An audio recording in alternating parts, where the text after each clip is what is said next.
Hola a todos y bienvenidos al canal de On-Chain School, y tenemos hoy la review del mercado. Está la situación muy frágil, pero muy interesante a nivel de análisis, por supuesto.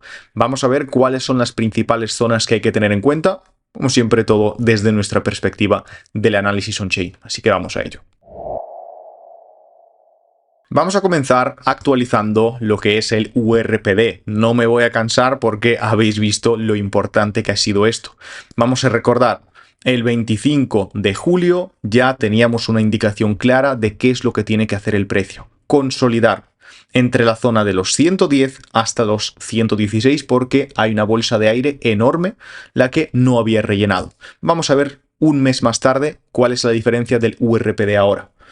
Vemos que perfectamente se ha rellenado. No es un soporte tan fuerte como en 106.000, no es un soporte tan fuerte como en los 98, ni en los 118, en este caso ya como resistencia, pero no tiene absolutamente nada que ver con lo que tenemos por aquí. Y siempre va a actuar como un imán este tipo de zonas.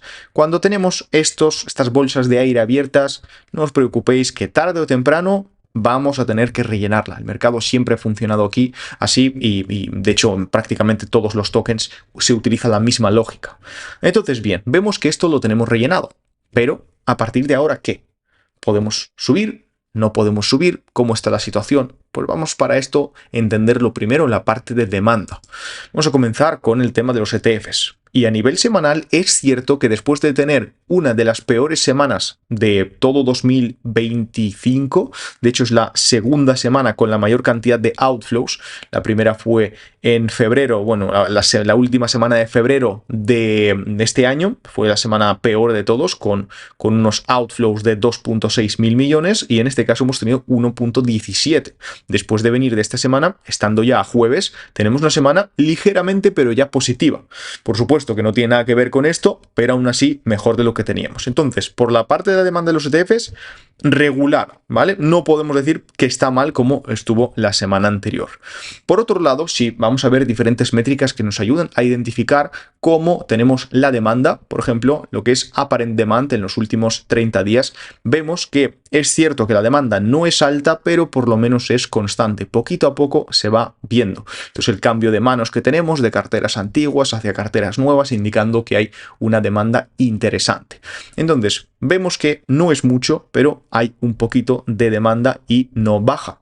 Lo que sí que está, en este caso, un poco peor, es que si nosotros miramos lo que es el cambio en los últimos 30 días, tenemos aquí esta divergencia donde hay una demanda, pero el cambio en los últimos 30 días del precio ha sido negativo.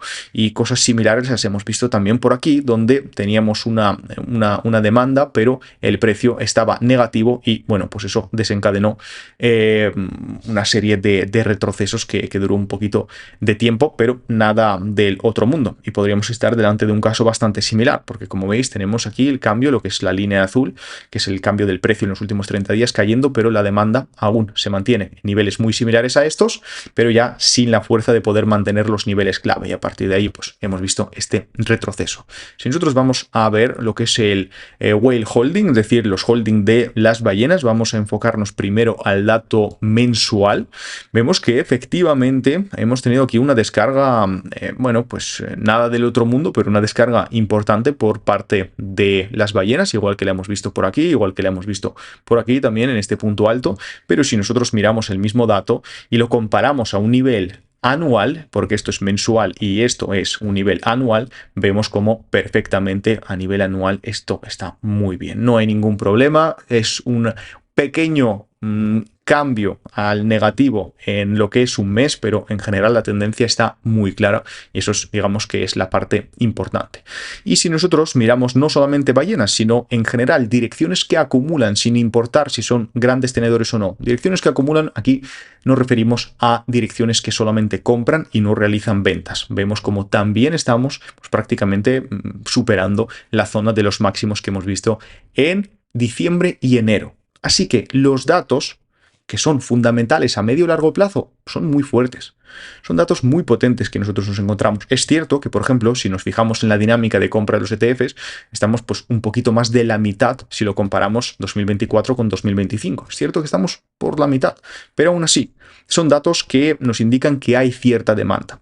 Si nos vamos a la prima de Coinbase para entender mejor, esto es una prima de las últimas 24 horas, vemos como la prima lleva todo el día a partir del 26 de agosto, ya es una prima que es baja, pero es positiva. Entonces, también un punto a favor.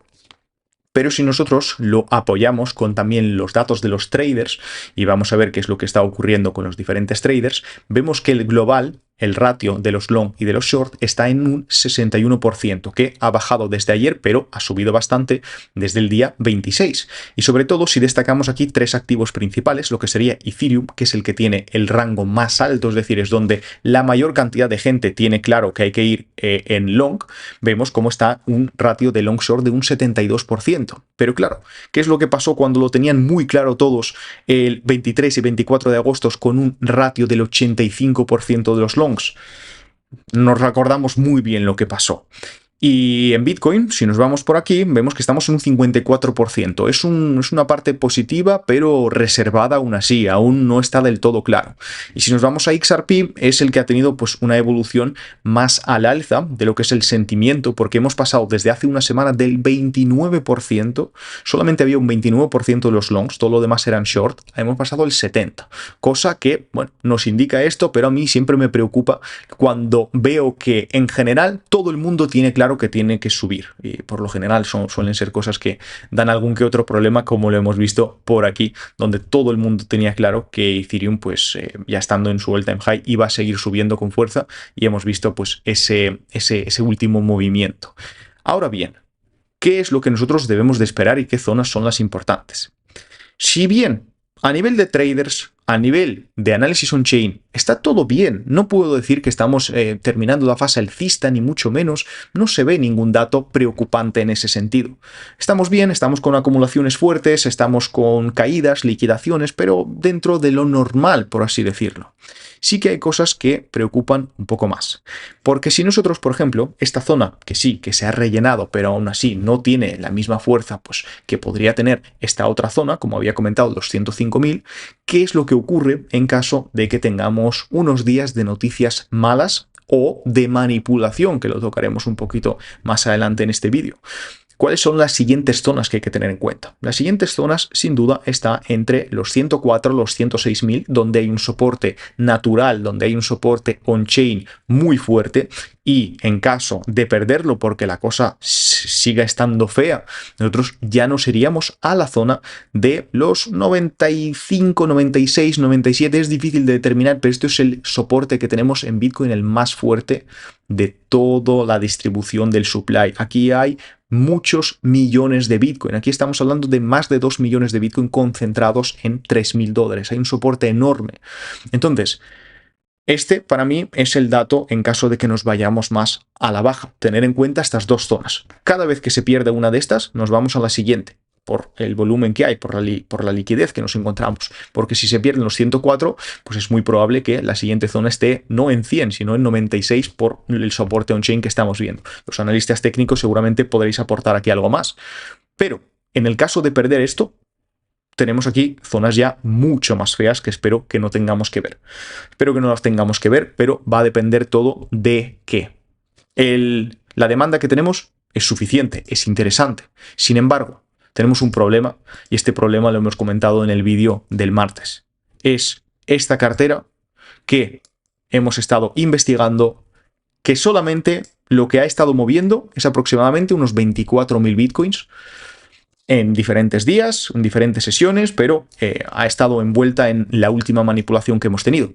Y como hemos visto también el martes, esta cartera aún tiene otra distribución, otra rama diferente de otros tantos, 24.500 BTC y otra más de 37.500 BTC.